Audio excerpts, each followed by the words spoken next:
Report पत्रकार गौरव शर्मा। बहादुरगढ़ पूर्व विधायक नरेश कौशिक के नेतृत्व में भाजपा कार्यकर्ताओं ने ढोल बजाकर, गुलाल उड़ाकर आतिशबाजी के साथ भाजपा प्रचंड जीत पर खुशी जताई और लड्डू बांटे। 4 राज्यों में भाजपा की जीत वहां की जनता द्वारा डबल इंजन की सरकार पर किए गए विश्वास की जीत है। नरेश कौशिक ने कहा कि इन 4 राज्यों में फूल खिलाने में हरियाणा भाजपा के कार्यकर्ताओं की मेहनत भी सराहनीय है।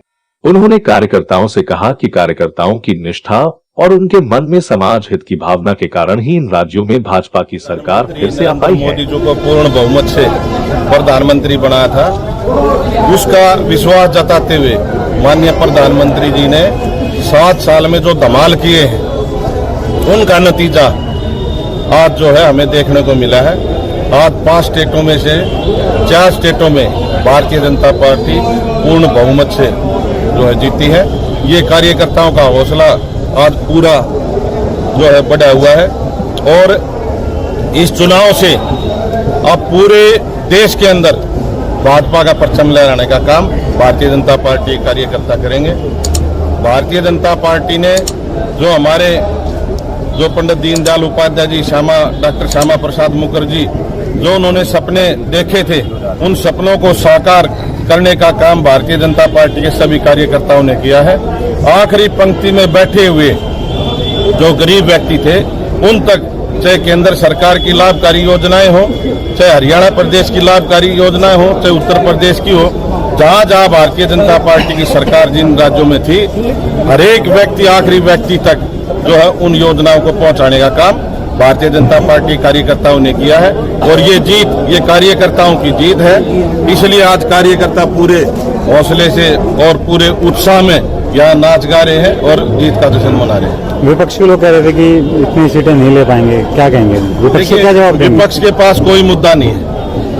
जितने भी विपक्ष के पार्टियां थी, विपक्षी पार्टियां, सारी का एक ही मकसद था सबका कि नरेंद्र मोदी जी को कैसे रोका जाए।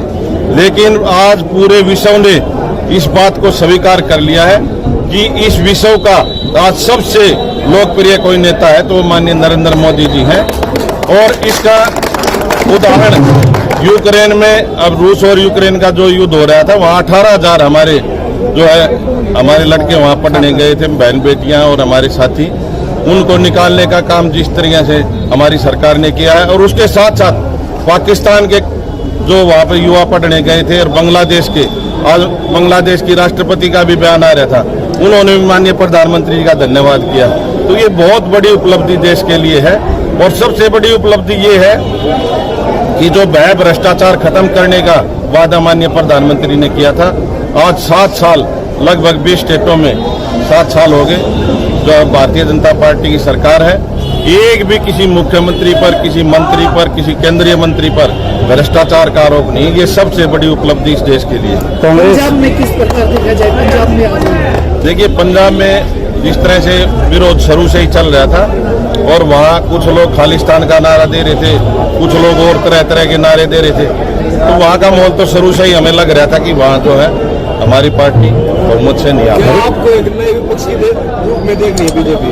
देखिए, हम मानते हैं विपक्ष मजबूत होना चाहिए, लेकिन यहाँ तो विपक्ष भी नहीं रहा इस देश में, तो क्योंकि कांग्रेस के पास लीडरशिप नहीं है और जहाँ लीडरशिप नहीं होगी वहाँ पे विपक्ष जो अपने आप ही कमजोर हो जाता है। और कांग्रेस का जो है बुरा हाल हो गया है।